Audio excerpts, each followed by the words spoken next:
She was born in Cairo, Egypt, raised in Brooklyn, New York, and she's been behind the camera for over 30 years. Hey Nancy, bring your camera. We're having a party. So I feel for me, the way photography has evolved definitely is for the better. People will not take pictures in the sun with flash, but flash offsets shadow. I think you captured it in your bio because you said freeze it in time. You can't freeze in time words.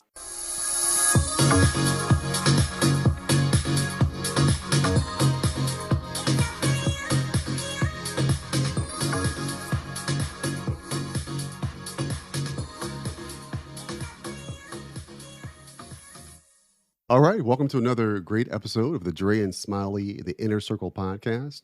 We have a great guest on with us today. Oh, I'm most excited because we have Nancy DeFilippis. Nancy and I actually we worked together at the same company, and I did not know she had aspirations in photography. She was an amazing marketing representative at our company. But let me give you some background on Nancy. She was born in Cairo, Egypt, raised in Brooklyn, New York, and she's been behind the camera for over 30 years. And I know it hasn't been 30 years since I met her. We worked together maybe like 8 years ago, maybe 10. But she finished her BA in marketing, communication, advertising, creative photography. She's participated in thousands of competitions, ranking in the top 100, and her photos have been exhibited in galleries around the world like Athens, Barcelona, Tel Aviv, Germany, Lisbon, Scotland, you just to name a few. So that tells us there's many others. So she takes a joy in taking images, freezing it in time, and portraying its beauty. And I am so excited to have you here, Nancy. Please talk to us. Tell us how did you get into photography and then software? Maybe you could blend those two together for me because I had no clue that you were this amazing photographer. So please talk to us Sure, about that. sure. So I guess my life has always been, it started in marketing after school. And one thing I have always had is a camera. I don't know what led me to that very early on, probably high school, college. I've always had a camera back then, all the pocket camera, you just snap and take a picture. I've always been the type of person, whether it was in a party or a family gathering, that always like to savor the moment, because once that moment is done, what do you have to capture, the time and the essence of what we had. So I always had a camera with me, college outings, family outings. And it's really started when I had my kids, and capturing those baby pictures, because kids grow up so quickly, and especially that first year. So I upgraded my cameras, got a really nice Nikon back then, and started really taking pictures of my girls. And that evolved more into, hey, Nancy, bring your camera, we're having a party, or hey, Nancy, we're going to do this. And started doing that. Marketing has always been my love of. I've always been a type of person that likes to plan, and I got into marketing long time ago, and it started more in newspapers, and then I evolved into software, and I'm still in software. I got out of software for a little while into more hardware, but something brought me back to software. So that I use, that is my 9 to 5, Monday through Friday concept. And then whenever I could fit in photography, which is all the time, I'm always behind the camera. I actually started sort of like a side gig with one of my partners, and we do weddings and engagement parties, but mainly we focus a lot on weddings. And so the good thing about doing it on a part-time basis is you could say no if there's not an appropriate time.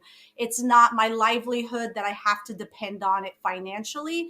I wanted to keep it as something that is my passion and enjoy. And if we don't have to, you have to do it, then you could choose to do it when you want. So I upgraded cameras over the years and learned new tricks of the trades and understand the photography business a little bit more, and just developed from that. When I was in college during the mid 80s, I took a photography class, and we were doing film, of course, Mm-hmm. during then. And I was in the dark room exposing film, and it was like a hobby, a passion. It was fun. But how I mentioned that because around 2007, 2008, in my world, it started to switch from film to Right. digital. And how was that transition? Do you miss film? Because I like being in the dark room and exposing it and all that stuff. But now it seems like AI hit the film Yep. world like 20 years ago, and then it became digital cameras. Talk about that transition, or if there's any major So differences in your the techniques. major differences to me, especially in today's camera world, is you could see right there and redo it to fix it. Back in film, you took the picture, you had no idea. Did you capture it properly? Was there the proper lighting, background? It was when you developed it and go, okay, this is what I got. But the time, the essence is done. So I know when I'm usually at either a model shoot or a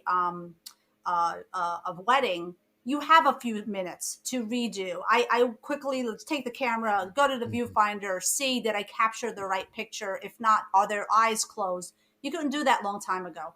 Um, I love AI. I love technology, but I feel so sometimes photographers take pictures and they make them so pristine that they're not real anymore. Mhm. So I like to enhance certain things. Like if it's a little dark, you make it a little lighter. If the especially brides, please take my wrinkles away. I'm not going to make her look like a China doll, but I'll subside it a little bit. And so you enhance a little bit, but the true essence of the picture is still there. So I feel for me, the way photography has evolved definitely is for the better. I think you could still go back if you find a camera that still does film, but that's more like you said, it's a Mhm. hobby. It's really understanding the whole development stage. But I think in today's world, everything has to be done yesterday. Having things in your viewfinder right there, and you're able to say I got what I need, and I know when I go back to my software I could enhance that a little bit more, but at least you were able to get like 80% or 90% of that shot that you wanted to take. So for asking me, I like today's world. Back then Mhm.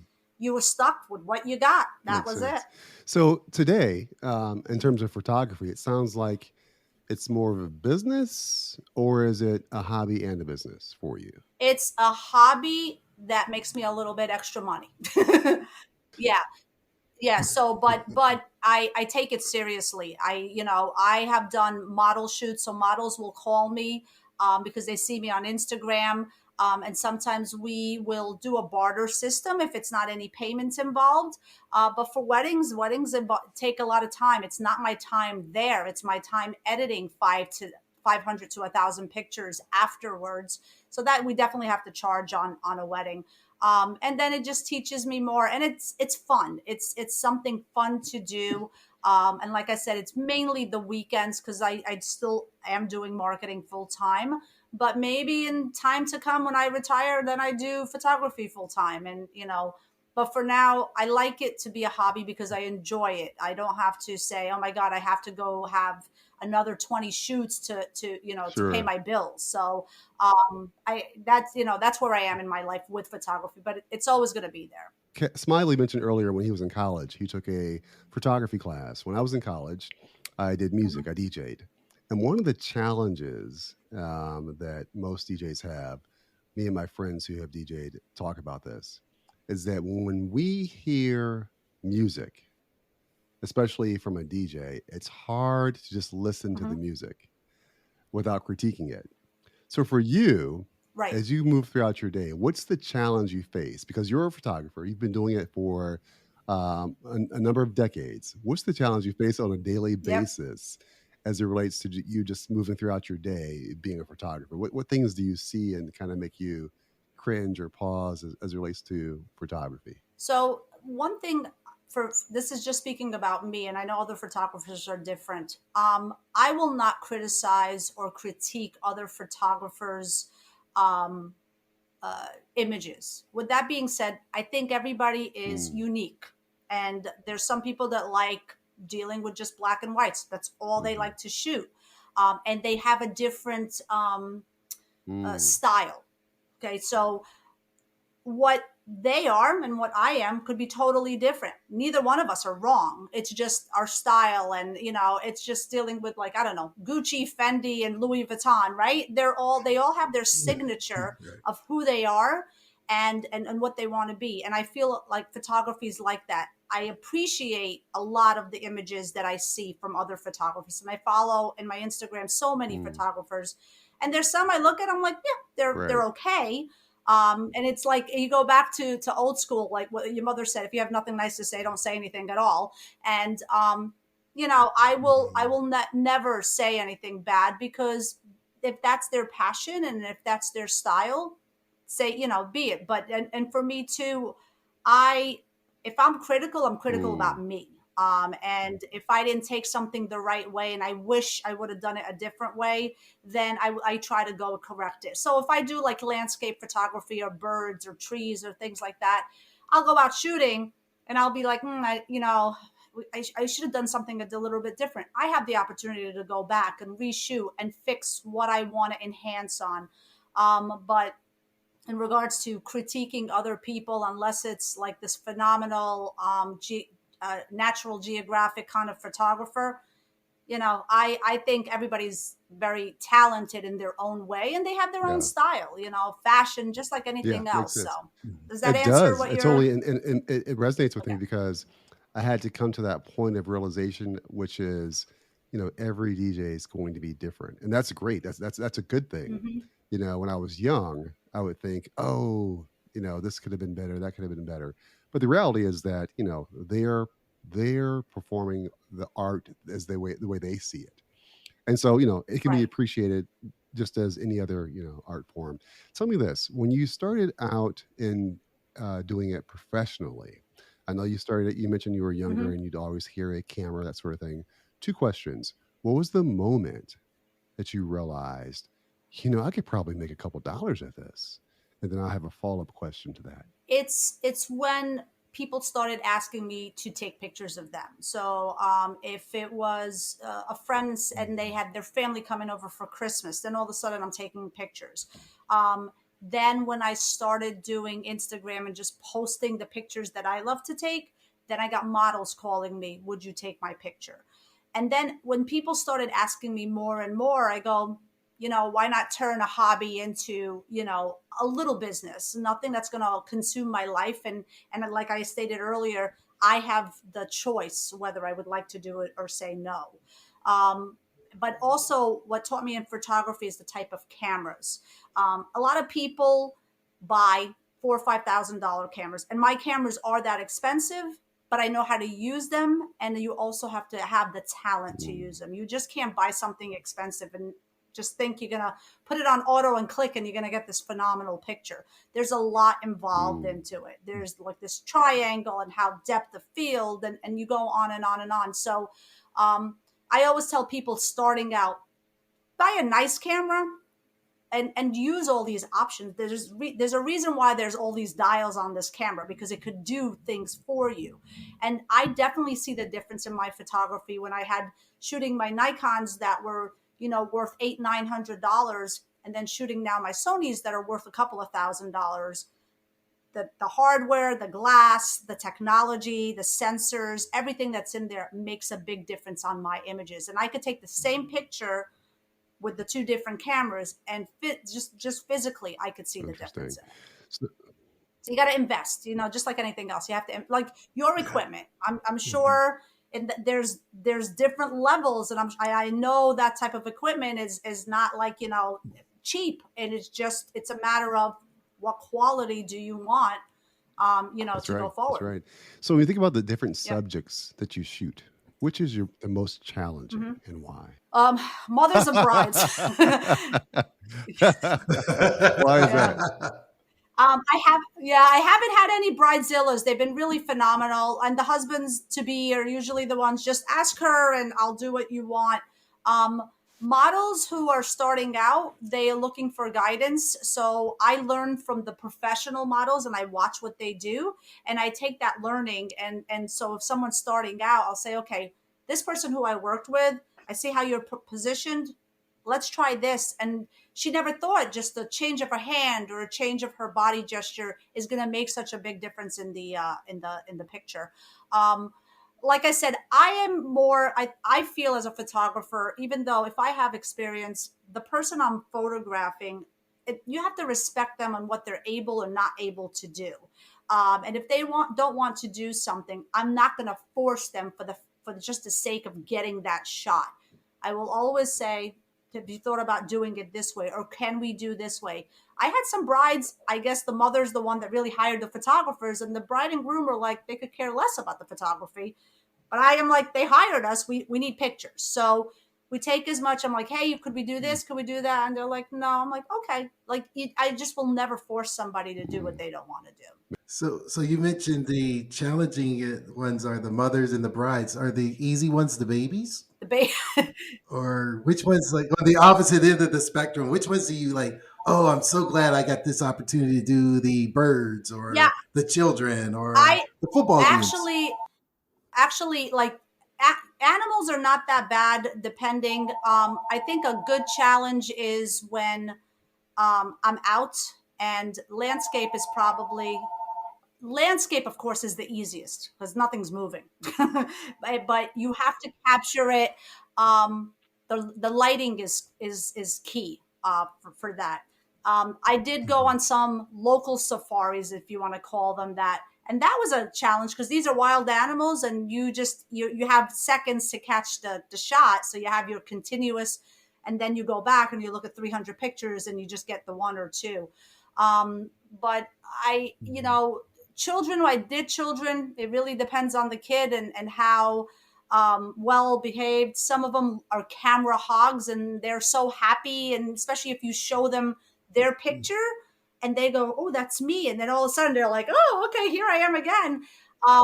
But when I was saying about mothers of the brides, because they then have a camera in their hand. And now I'm trying to catch the bride and groom coming down the aisle, and they do this, and I'm like, could you? So we with the DJs that we have at the weddings, we started working with them and say, please make the announcement that let the photographers get their pictures done, and then anybody from the family is welcome to to do whatever they want to do. So like again, you work with people and you try to make things as pleasant as possible for everybody. I want to circle back to your bio. And I mean, I'm just fascinated and surprised with all of these different exhibits around the Mm-hmm. world. Which exhibit did you say, I'm so excited, just major year? Was it being in Athens, Lisbon, or Berlin? Or which was that one that you just like, oh, I've I arrived? think my overseas one, because so we apply online and they say where it's going to be. So of course you have a lot of the local people from that country applying as well. So to get chosen to be in a gallery, so what they do is they do it two ways. Either they put it like on a huge screen and it's just more digital, or they print it. And I had both done for exhibiting in these. So there's a certain theme that they ask for. There's certain qualifications for the image that has to be submitted. And there's also a ranking. People choose also based on what you submitted, and whether they choose, yes, I like this image, I don't like this image. That also plays a measure on whether this is going to go. I feel for me, a lot of the European ones, anything international, only because it's like, that's pretty cool considering I don't live there, have nothing to do with Mhm. that country. And I'm competing against locals as well. So for me to get chosen for something like that was pretty neat. So just so I can understand, the when you were in these other galleries, it's because you won a competition, or is the competition in the galleries the same? It's both. So I submit what they request. I get Mhm. chosen on that level first, but then I guess they run this through of you know um, when they ask if you want to, do you like this picture or you don't like this picture, and then they see how many people have clicked yes or no. So it's kind of like a twofold. I first have to be approved for the gallery, and then Mhm. to submit whether it's going to be digital or print. Then they go and they let people kind of like decide, is this a worthwhile photo? And that's then I get a call or an email saying your photo has been chosen to be submitted digitally or printed. And I had both of them Wow. done. One last question before I turn it over to Sure. Andre. Are any of your work here in Tampa? I haven't. Yeah, I mean, we have galleries here, and the ones I have been submitted to, I have not seen Tampa yet. But if I see any Florida ones, I do try to submit for that. I mean, I'm trying to submit something like for the not the Van Wezel, but like Selby Gardens here in Sarasota. Sometimes they want you to submit, but that's Mhm. floral and things like that. So when I do see that they have competitions that we could submit locally, I try to do it. Nice. But sometimes they seem a little bit Awesome. more demanding than the ones overseas for some reason. But it is Nice. what it is. So, if you think about the what you're doing in photography currently, and even what you might hope to do, Mhm. what's the pinnacle for you where you could say, "Wow, I've reached the top of this in terms of recognition"? Perhaps. What's the pinnacle for you? It's not for me. It's not really about me. It's about when I get the reaction from who I'm photographing. So you know, for me, I'm happy all the time, especially if there's certain shots that I like to, if I got them. But when I get a call from the bride I got that shot with her and her father looking at each other while they're dancing and there's tears down his face. And I got that moment of time. And she goes, and especially, I mean, not to get on the sad side, but, months later, if we had fathers pass Mm, away, and she has that image of that moment, that gets to me, and I was able to do that for Mhm. her, and she has that now, for her lifetime, to look at that image of her and her father dancing at that moment. And that's why when I wrote in my bio, it's capturing that second, that moment of time that you will never be able to redo mm, again. So it's never really about me. I will just keep on going and bettering myself. But when I get whether it's a model that made it in a magazine, I have one model that it's called Faux Magazine, and I submitted. They wanted models that were dressed elegant in kind of like casual atmosphere, and I submitted, and I made six mm. pages. I mean, of her, and she's an amazing model. And I called Wow. her, and she's like, "Oh my god!" And I was able to get the publication, and she purchased it as well. And by her being so happy, and that made Mm. it for me. So it's for me. I've always been like that in regards to photography. I enjoy what I know I enjoy of, and the whole essence of photography, and fiddling around with the photos. But when someone else says, "You got that shot for me and it made it for me," that's what Yeah, makes it's it like the for me. stamp of approval, right? It's like, wow. It's like validation, Yeah, if you yeah, will. Yeah. yeah. So Mm-hmm, it seems to me that you're really good at what you do. One, you have a passion for it. Two, the icing on the cake mm-hmm. is simply that you're able to get a few dollars for it. I think you would do it for Yep. free, because you have that passion. So because it's so strong and you're so successful, do you see a point in the near future where you'll make that pivot from having a full-time job outside of this and doing this full time? And if so, what does that look like? If that happens, I would like literally have to have the amount of whether it's weddings or whatever the situation, that I could make the income I'm making as a marketing person. If I could say, okay, I'm making X amount, and if I do this much photography, I could still make this Mm, X amount. Yeah, I would love to. I would love to, because it's like you said, it's a passion. But I don't think I'm there yet with just my living style, and owning my home, and paying my bills, that I can make Mhm. that off photography now, because the competition is is it? insane. All over Florida, there's everywhere you look, there's a photographer, the photographer.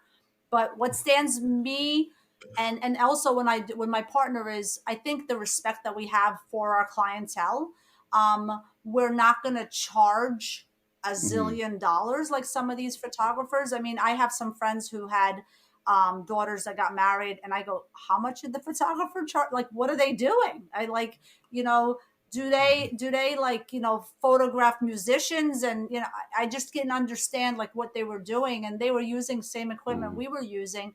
But they want to have that prestige of saying, if I charge this much, I'm only going to get these, high accounts or whatever. And I rather deal with the Hmm. normal people. I don't need to deal with the Ritz Hmm. Carlton people of the world. I rather middle class, work Hmm. hard. I have my kid getting married. I need a Hmm. photographer. Let's have a Yeah. good time. And I enjoy those types of people a Sure. lot more. Well, one comment as I think about as I listen to that, I have a friend of mine who works in production. He's semi-retired. Hmm. At times, he'll take on jobs for people, but what he doesn't Hmm. do is he doesn't charge anything.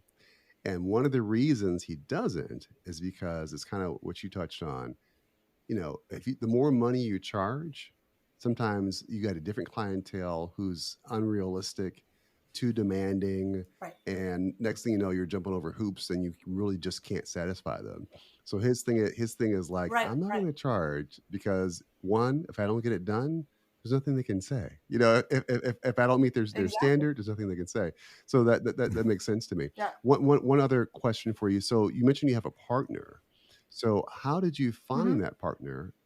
Because oftentimes, that can be challenging in itself. Smiley and I, one of the things I think we have going for ourselves is that we're like a hand and glove fit. So it's pretty easy. Yeah. We can almost finish each other's sentences, but that doesn't happen overnight and easily. How did you find your partner, and Right. and how's that working out? So when I moved to Florida 21 years ago, back then there was groups to meet people Mm, called Meetup. And it was just social groups for people who moved to the state, don't know anybody, and want to make friends. So David, who is partnering with me now, we met up in one of the groups, and we just became friends over time. I then opened up my own little social group. And then David and a few other friends came into that group. And we had just been friends for a long time. But then we both discovered we both mm, love photography. He does photography, I've been doing photography. And then little by little, he started saying, "Hey, if somebody backs out, would you come and help me?" I said, "Absolutely." And I said, "I'll do the same," because we were just doing individually, families, friends, little things like that. And then we started meeting at photography shoots. And photography shoots are there's a models who are still not out there in the world and they want to build a portfolio. So we do a barter thing. We take pictures of them, they post it, but they say who the photographer is.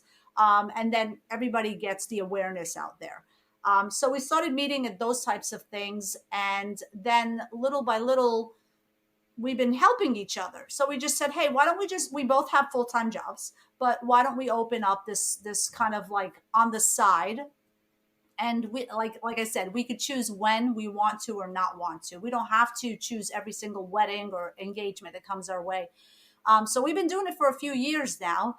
And David and I just get along, just like you guys. We really don't have any arguments. We both respect each other. We both will critique each other. Like he'll say, "Nance, why don't you try this?" And I'll say, "Did you look at that?" And it's not uh, what's the proper word? It's not we're like critiquing in a negative way. It's just to help each other out. So the one thing we both realized when we were taking pictures in the sun, and people don't think about that, we use our flash. People will not take pictures in the sun with flash, but flash offsets shadow. And the pictures then come out beautiful. I mean, the sun is shining, crazy as it is, and you figure, but then there's a lot of shadowing when you start taking those photos. But the flash will offset, and then the person will come out crisp with a nice background, and it's a beautiful shot. So just something simple like that, we changed, and our images were a lot more crisper, outside, inside, no matter what the situation is. So we invested in lighting, different lighting. So we, I'm dealing right now, with home and my dad and things like that. And I said, David, we had a wedding coming up. I said, I'm not gonna be able to do it because I got to deal, stuff with my dad. We give each other notice mhm. and we get each other another backup. We have other photographers that we do know that we trust because again, if you're doing a wedding, you got to make sure that other photographer you bring on is going to do a good job. I mean, it's someone's wedding. And if he has to fly for business somewhere, Nance, I can't be there. I was just at a wedding last Friday. He goes, I'm going to be in New York. Could you cover this? Absolutely. It was like 120 people after work. If it's in the evening, I went, I did the wedding by myself, and it was done. So we're always on the same page. We always notify each other, and we just, we're good. We're really good friends. So, we get along that way. Nice. That's amazing, and I wanna get into the demographics of photography because I remember back during the '80s and '90s, it seemed like it was a male dominated. You never seen lady photographers, and are you finding that that's changing now, or there? It, Let's say it was 85, 20, 15% back in the mhm. 80s. Is it 50-50, 60-40, or are there more I think lady yeah, there's photographers? still more male, definitely. Um, I would say 65-35. There's a lot more females, but it's still just like technology, right? In software, it's more Mhm. male oriented. But I am realizing, and David is too, when you have a female photographer like myself, I get a little bit more out of the brides or the females that I'm photographing. They open up to me a lot more to photograph them than they will a male photographer. And when I go on shoots, Mhm. and there's all these models, me and maybe two other female photographers, the rest are all men. When I go on shoots, so it's definitely still a male oriented kind of career. Also, this is coming a little futuristic. The past 3 weeks, 2 months, everyone's been talking about chat Hmm. AI, and then they have this one thing where it's doing you talk to the AI and it draws a picture Yep. for you. What type of impact are you finding this new technology? And I mean, I mentioned when I was doing it, it seemed like it was a monumental shift to go from film to digital. And now we're going from digital to just saying Dre in a Yep. tuxedo with long hair, and then the AI draws a It picture. is. It is really So, scary. what impact is that having? I started playing around with Are you it. finding Yeah, that? I'm playing around with it a little bit, but in my photography, I feel that's like an extra piece that's fun. But I think what you have to Mhm. submit is your true photography. So I started doing that a little bit for some of the models that, I have all their pictures for submission. But if I want something a little bit funny for Facebook or things like that, you could do like an AI image of them. Um, I think it's great for the graphics world, but I think for photography, it's not. I don't think it's ever going to take that over. I really don't, because I think the creativity of photography, and it's, you just, I mean, just like the Mona Lisa, I'm sure they could duplicate it as pristine as possible, but no one is going to be able to do it like 1,000,000%, just like the creator. So I think it's a fun tool. I mean, the software I'm in is AI, and but on a business level, Mhm. it's very useful. It's helpful. It's going to help, the businesses that are out there on productivity. So that part of AI is needed, especially like chat and video and things like that. But I think when you're replacing an art with AI, it's fun, but I don't know if it'll ever really like replace it. I really don't think so. I think you captured it in your bio because you said freeze it in time. You can't freeze in time No. words. Like that father who passed on, who was had that perfect image with his bride, his daughter at the Mhm. wedding.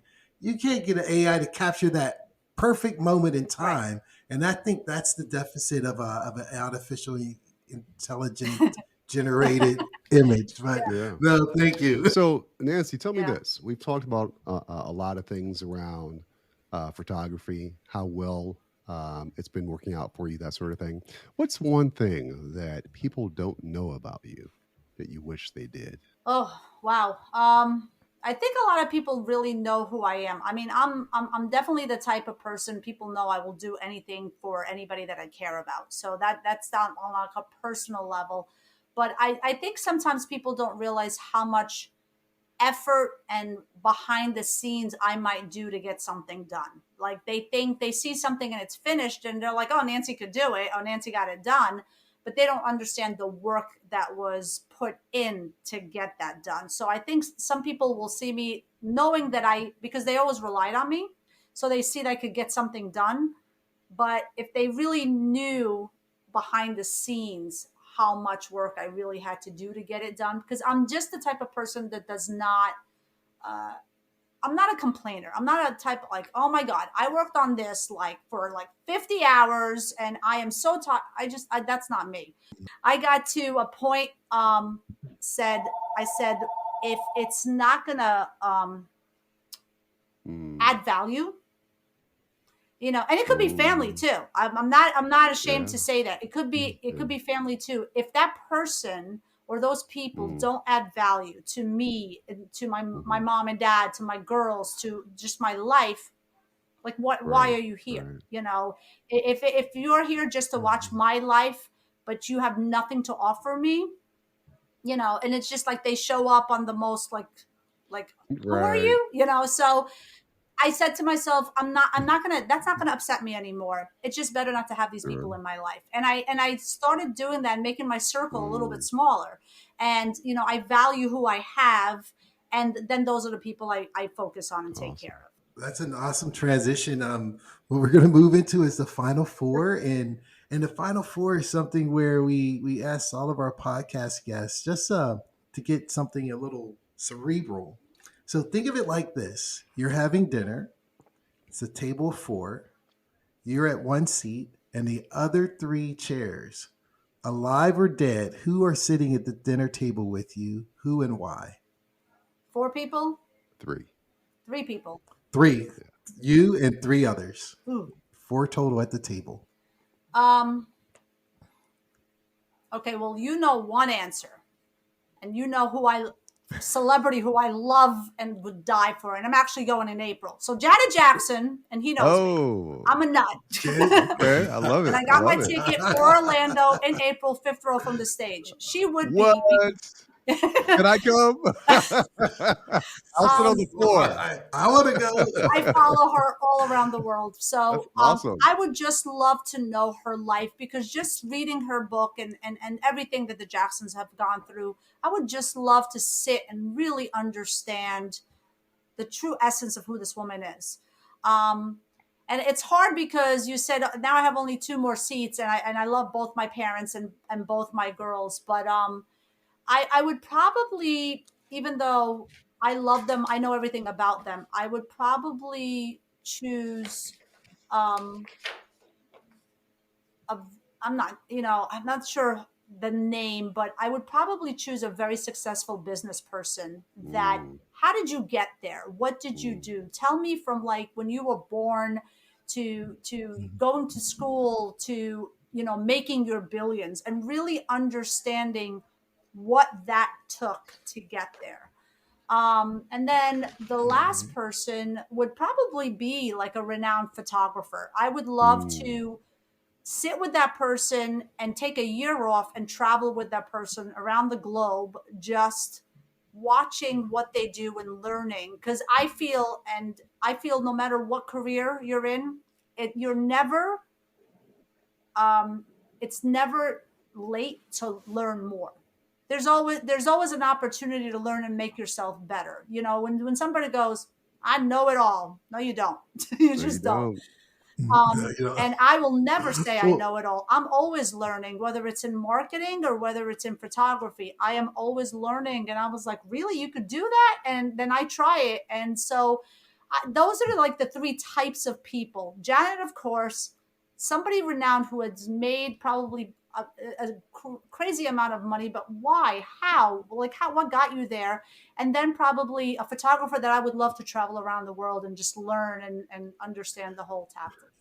so tomorrow you win the lottery. You got $20 million, and you can fly to any place on the planet to take that ultimate photo. Which part of the world would you go to? Australia, New Zealand, I would Africa? go to I would go to South Africa safari all the way, like in a hut, Awesome. $10,000 cameras around me, like and just keep on shooting day and night, and just really understanding uh, that culture and that facility over there.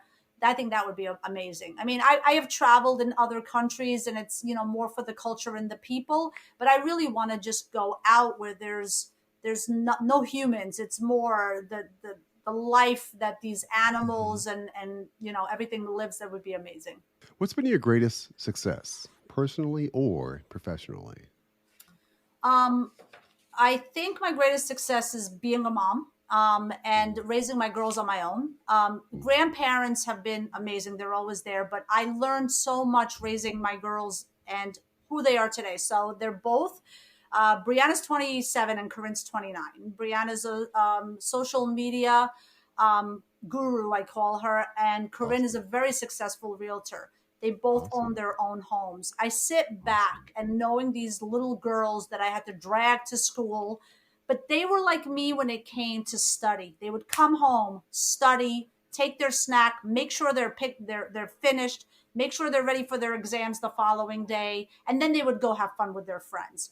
And then over the years, I just watched them how they grew and became young women, and now young professionals. And I said, me telling them, nope, they can't go out at night. Nope, that friend I'm not agreeing with. No, you got to, I want your cell phone.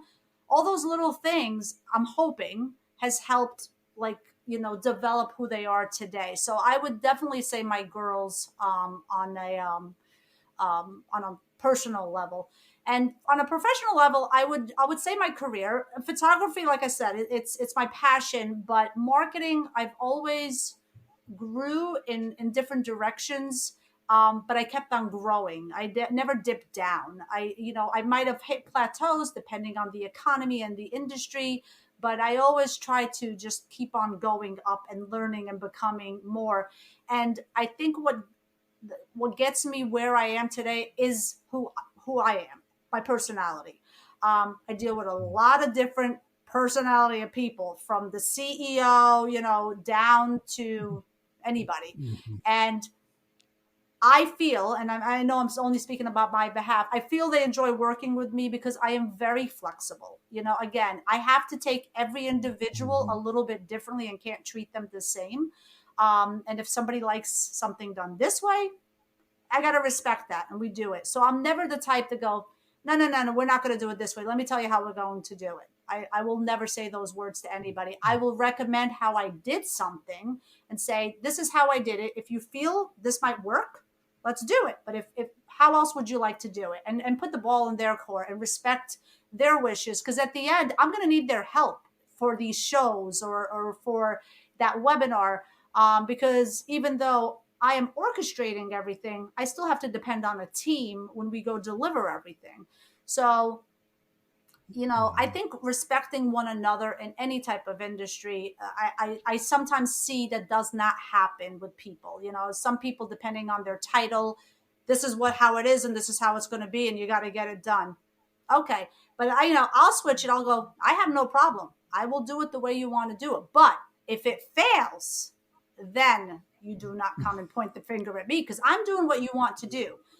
Even if I'm against it, I will still respect Mhm. their wishes and do it. So I feel that has kept on me from, to grow because of the respect I have for other people. And that's, of course, my upbringing from my folks. And that's something I'll never lose, no matter where I am in life. So, One quick question. You mentioned your upbringing. At the top, Smiley mentioned Egypt. mhm. So touch on that. Sure. So I came from Egypt. I was born in Egypt. And Mhm. back then, my dad and one of my uncles decided, hey, let's go to America. Why not?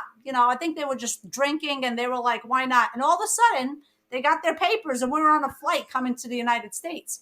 And we ended up landing our life in Brooklyn.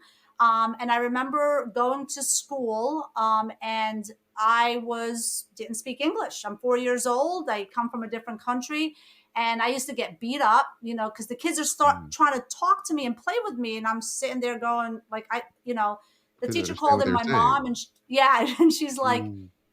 she will learn, but she needs to defend herself. So over time, as my English got better and as I learned things, that's where I say I got my Brooklyn attitude, because it gave me that tough shell. And I think that helped me throughout my entire life because I'm patient, I'm tolerant, but if you get on my bad side, you're gonna wish you never met me. So It's a wrap. exactly. But Right. it was interesting growing here, especially Egypt. People think right away, oh, you're Muslim. No, but I'm not. I'm Christian. I am the minority in Egypt. Until this day, it is run by a Muslim population, but Hmm. there is more equality there than there used to be. Hmm. But it was hard. Mhm. But now with so much different diversity of culture and different diversities marrying each other, and these kids, they're like six things, right? They're from Egypt and Mhm. Ireland and New York. It's just like, it's crazy. And I think now the world kind of accepts all these different cultures, but in the Hmm. 70s it was very difficult. Wasn't the case. My mom and dad too. I mean, Mhm. they were adults. I was a kid. They were adults and they had a tough time. Sure. So and then, of course, over the years, but I get my attitude from my mother. And now I slap myself in the face because it's just like, now she's older and it's like, and I'm sitting there going, she's just not listening to me. But yep, that's me. So, so it's crazy. But no, Awesome. Awesome. I'm very happy and fortunate. My parents decided to make that. I don't know who I would have become if we were still there. Mm. Hmm. So, because it's not very easy to live there Sure. unless there is no middle class. It's either poor or rich. Middle Hmm. class, it's really on the poor side. So Mm. depending on the type of job, and if you work for an American company, you definitely have a lot more advantage than working for a local Egyptian company. So I count my blessings being in the United States and having the freedom to make decisions and choices. And same thing, just like other cultures, the men have the upper hand in those types of countries versus the women. The women could only do so much. It has changed since the 70s. Women have a lot more, but still, the man, they rule most everything there. I would probably be in prison if I was in Egypt right now. So with my New York attitude, no, it won't work. Tell me this: what is your superpower? What is something that's uniquely Nancy? So, if you think about Superman, he flies. The Hulk has his strength. Um, I don't know if the Flash, he runs really Mhm. fast. So, what is the unique superpower that you possess? I don't quit. I will not I will not say it can't be done or I will not do it. I have to find an answer, or I have to solve that equation or that problem. Um, it would bug me if, like, I like, closing that door and making sure it's taken care of, no matter the situation, whether it's a job, whether it's a photography shoot, or whether, I don't know, fixing something in the house. I mean, I'm the type of person, if I'm thinking about something, I'm that type of person that gets up in the middle of the night and go, okay, I figured it out, and I get up and I go do it.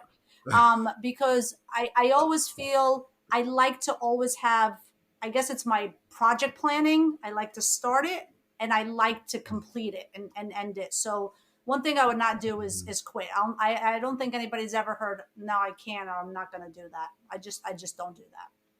Mhm. So Love I it. don't know if that's a superpower, but I just will Nice. not. Yeah, I That is a That's superpower. a, that's a super duper power. That's that's a super duper power because it's tenacity, it's persistence, it's Grit. perseverance, Yeah. and most importantly, it's yeah, conclusions.